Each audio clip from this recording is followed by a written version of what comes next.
ప్రేక్షకులకు నమస్కారం. అక్టోబర్ 15, 16 తేదీల్లో ప్రముఖ స్టాక్ మార్కెట్ అనలిస్ట్ సుందర రామి రెడ్డి గారు ఆప్షన్స్ ట్రేడింగ్ మీద వెబినార్ కండక్ట్ చేయబోతున్నారు. దీనికి 3,000 రూపాయలు ఫీజు పే చేయవలసి ఉంటుంది. మొదటి 100 రిజిస్ట్రేషన్స్ మాత్రమే 3,000 రూపాయలు. ఆ తర్వాత రిజిస్ట్రేషన్ చేసుకున్న వాళ్ళు 4,000 రూపాయలు ఫీజు పే చేయవలసి ఉంటుంది. ఆసక్తి ఉన్నవారు ఈ కింద స్క్రోల్ అవుతున్న నంబర్కు కాల్ చేసి మీ రిజిస్ట్రేషన్స్ను వెంటనే పూర్తి చేసుకోగలరు.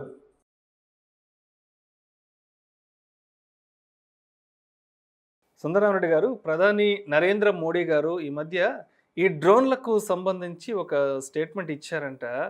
రాబోయే రోజుల్లో ఈ ట్రాన్స్పోర్ట్కి సంబంధించి పెద్ద ఎత్తున డ్రోన్ల వినియోగం చేయాలంటూ కూడా ఆయన ఒక స్టేట్మెంట్ ఇచ్చామంటున్నారు. మరి ఏంటి అసలు రాబోయే రోజుల్లో ఈ డ్రోన్ల వినియోగం ఏ విధంగా ఉండబోతుంది, అదేవిధంగా ఆ డ్రోన్లకి సంబంధించిన ఆ కంపెనీల స్టాక్స్ మూమెంట్ కూడా ఎలా ఉండే అవకాశం ఉంటుందంటారు నెక్స్ట్ 3 to 4 ఇయర్స్లో? డెఫినెట్గా అండి. ముందు రోజుల్లో డ్రోన్ యూసేజ్ చాలా ఎక్కువ అవుతుంది. ఒకప్పుడు డ్రోన్స్ అంటే ఓన్లీ జస్ట్ ఫర్ సర్వైలెన్స్ కోసం వాడేవాళ్ళు, క్యాంప్స్ తగిలిచ్చేసేసి ఏదైనా వెడ్డింగ్ ఈవెంట్స్ కావచ్చు, ఏదైనా శాంతి భద్రతలు ఎక్కడన్నా డిస్టర్బెన్స్ అయితే కనుక వాటిని మానిటర్ చేయడానికి డ్రోన్స్ యూజ్ చేసేవాళ్ళు అనమాట. ఇప్పుడు సర్వైలెన్స్ సిస్టమ్ దాటి చాలా వాటికి వాడుతున్నారండి. శాంపిల్ కలెక్షన్స్ కావచ్చు, రివర్స్ సౌత్లో ఏదన్నా ఫుడ్ డెలివరీ వాటి కావచ్చు, ఎస్ ఇన్స్పెక్షన్ ఉన్నప్పుడు కంట్రోల్ కోసం కావచ్చు, అండ్ ల్యాండ్ సర్వేస్ కావచ్చు, ఓకే మైనింగ్ యాక్టివిటీస్ ట్రాకింగ్ కావచ్చు, అండ్ సాయిల్ టెస్టింగ్ కావచ్చు. అగ్రికల్చర్లో అయితే అసలు బీభత్సన వాడకం జరుగుతుంది. నాకు ఇప్పుడు ఎంటైర్ ఇండియా రీడిఫైన్ అవుతుంది. అందులో సాయిల్ టెస్టింగ్ కావచ్చు, సాయిల్ క్వాలిటీని దాన్ని తీసుకొని వచ్చు, లేదా సీడ్స్ ట్రాన్స్పోర్టేషన్లో కావచ్చు, లేదా సాయిల్ ప్రొటెక్షన్ కోసం కావచ్చు, పెస్టిసైడ్స్ ఇవి పొలాలకు సంబంధించిన మందులకి, అలాగే క్రాప్ హెల్తీ గ్రోత్ ఎంత ఉందని చెక్ చేయడం కోసం కావచ్చు, అన్ని ఈల్డ్ టెస్టింగ్ కోసం కావచ్చు, క్రాప్ కావచ్చు, ఇన్సూరెన్స్ కావచ్చు, ఫైర్ ప్రొటెక్షన్ కావచ్చు, అన్నిటికీ యూసేజ్ అది ఇదని కాదనమాట. చివరికి ఈవెన్ ఇన్సూరెన్స్ కంపెనీ వాళ్ళు కూడా ఏదైనా సర్వేలెన్స్ చేసుకోవాలంటే కూడా వీటిని వాడుతున్నారు. అట్లా అన్ని ఏరియాలో మెడికల్ దగ్గర నుంచి, ట్రాన్స్పోర్టేషన్ దగ్గర నుంచి, అగ్రికల్చర్ ఇండస్ట్రీ మొత్తం, రోప్వేస్ అన్ని చోట్ల, ప్రతి చోట కూడా దీని యూసేజ్ జరుగుతుందన్నమాట. ఒకప్పుడు ఏంటంటే 1 kg 2 kg ట్రాన్స్పోర్టేషన్కి వాడేవాళ్ళు. ఇప్పుడు అది అప్ టు 150 kg ట్రాన్స్పోర్టేషన్ కూడా వాడుతున్నారంటే చూడండి. ఇంకా అంటే ముందు రోజుల్లో అది ఒక మినీ హెలికాప్టర్లో చేసే పనిని ఆల్మోస్ట్ హాఫ్ పనులన్నీ దీంట్లో చేయించుకునే అంతగా టెక్నాలజీ డెవలప్ అవుతుంది. ఇండియాలో రోజుకో కంపెనీ వస్తుందండి ఆ ఏరియాలో డెవలప్మెంట్ చేసుకుంటూ. రఫ్గా అరౌండ్ 100 కంపెనీస్ ఉన్నాయి ఇండియాలో మ్యానుఫ్యాక్చరింగ్. పెద్ద కంపెనీస్ అంటే టాటా వాళ్ళ అడ్వాన్స్ టెక్నాలజీస్ కావచ్చు, లేదా మహేంద్ర ఏరోస్పేస్ కావచ్చు, అదాని డిఫెన్స్ కావచ్చు, డిఆర్డిఓ కావచ్చు, బీడిఎల్ కావచ్చు, పెద్ద వాళ్ళందరూ ఆ ఏరియాలో ఇన్వాల్వ్ అయ్యారండి. కాకపోతే మనకి ఒక స్టాక్ ఫార్మేట్లో కొనుక్కుంటే ఏది ఎక్కువ మెజారిటీ బెనిఫిట్స్ అనేది కేవలం కపుల్ ఆఫ్ స్టాక్సే ఉన్నాయండి డైరెక్ట్గా. ఇప్పుడు టాటాస్ ఉందనుకో, డైరెక్ట్ ఏం లేదు, లిస్టింగ్ కంపెనీ ఏం లేదు డ్రోన్స్ది. ఇక్కడ మేజర్గా మనం చెప్పుకోవాల్సింది ఫరాస్ డిఫెన్స్ అండి. వాళ్ళు మేజర్గా డ్రోన్స్ తయారు చేస్తారు, డైరెక్ట్గా మిలిటరీ అదర్ పర్పస్ కోసం సెల్ చేస్తారు కాబట్టి ఆ స్టాక్ బెనిఫిషియరీ అవుతుంది. డిసిఎం శ్రీరామ్ వాళ్ళు అండి. డిసిఎం శ్రీరామ్ అని చెన్నై బేస్డ్ కంపెనీ. వీళ్ళైతే ఎక్స్క్లూజివ్లీ డ్రోన్ డిజైన్ మ్యానుఫ్యాక్చరింగ్లో ఉన్నారు. అది మాకు బాగా యూజ్ అవుతుంది. అండ్ జొమాటో రీసెంట్గా వాళ్ళు కూడా ఫుడ్ డెలివరీకి వాడుతున్నారు. సో సర్వీస్ సెక్టర్లో వాళ్ళు ఆ స్టాక్ అతుకుతూ మూవ్ ఉంది దీని నుంచి. బట్ అది again long term point of వ్యూలో. అండ్ తర్వాత జెన్ టెక్నాలజీస్ అండి. జెన్ ఇట్స్ ఆల్ లీడింగ్. అదే రతన్ ఇండియా.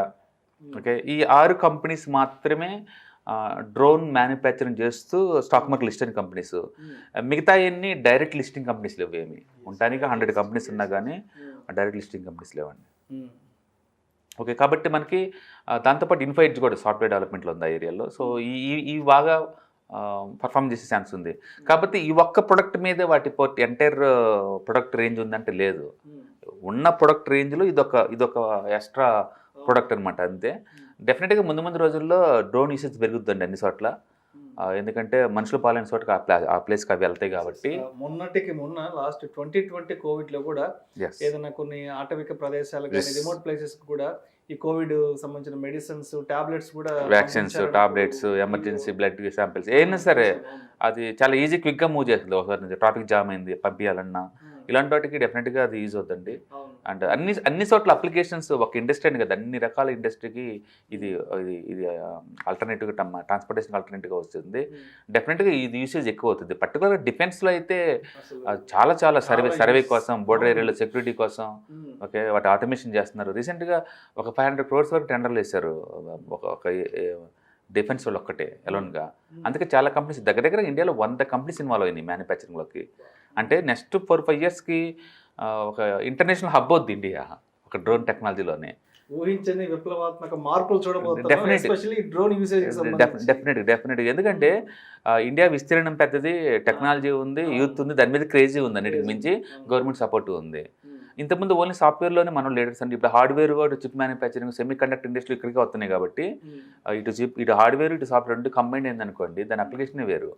అందులో మనకి 3 వైపులో ఇదే ఉంటుంది కాబట్టి సెక్యూరిటీ ఇష్యూస్ ఉంటాయి కాబట్టి డెఫినెట్గా మిలిటరీలో కావచ్చు, లేదా ఇటు అగ్రికల్చర్లో కావచ్చు, అటు ట్రాన్స్పోర్టేషన్లో కావచ్చు, అన్ని చోట్ల యూసేజ్ ఉంటుందండి డెఫినెట్గా. అందు ఇవాళ ఇప్పుడు అన్ని క్విక్ డెలివరీస్ అన్ని క్విక్ వితిన్ 10 minutes 15 minutes. ఈ ట్రాఫిక్ జామ్లో మన ఇప్పుడున్న అర్బనైజేషన్ సిటీస్ అయ్యి కూడా ఫ్యూచర్లో ఈ పాపులేషన్ గ్రోత్ తట్టుకునే లేవు. అందుకని ట్రాఫిక్ జామ్స్ మ్యాండేటరీగా అవుతుంటాయి.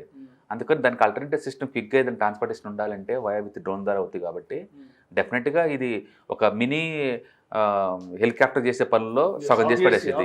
సగం చేసే అంత కెపాసిటీ వస్తుందండి. గవర్నమెంట్ కూడా లిబరల్గా పర్మిషన్లు ఇస్తున్నారు, ఎంకరేజ్ చేస్తున్నారు ఆ ఏరియాలో. సో మొత్తంగా రాబోయే రోజుల్లో ఈ డ్రోన్ల యొక్క వినియోగం పెద్ద ఎత్తున ఉండబోతోంది. అదేవిధంగా వీటికి సంబంధించిన ఈ కంపెనీలకు సంబంధించిన స్టాక్స్ మూవ్మెంట్ కూడా కొంచెం డెఫినెట్గా అండి. ఎందుకంటే అది పోర్ట్ఫోలియో కొంచెం పెద్ద అవుతుంది కాబట్టి ఆర్డర్స్ వస్తూ ఉంటాయి. అంటే ప్రస్తుతానికి అది కమర్షియలైజేషన్ చేసేంత పెద్దది కాదు కానీ బట్ డెఫినెట్గా ముందు రోజుల్లో అవుతుంది.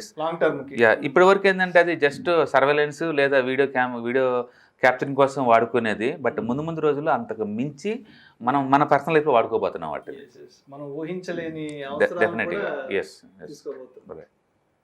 Thank you sir. Thank you so much Sundara Reddy గారు. రాబోయే రోజుల్లో ఈ డ్రోన్ల వినియోగం ఏ విధంగా ఉండబోతుంది, అదేవిధంగా ఆ కంపెనీలకు సంబంధించిన స్టాక్స్లో ఎటువంటి మొమెంటం ఉండే అవకాశం ఉందనే అంశం గురించి ప్రేక్షకులు మీ విశ్లేషణ ద్వారా చాలా చక్కగా వివరించారు. Thank you so much sir. Thank you sir.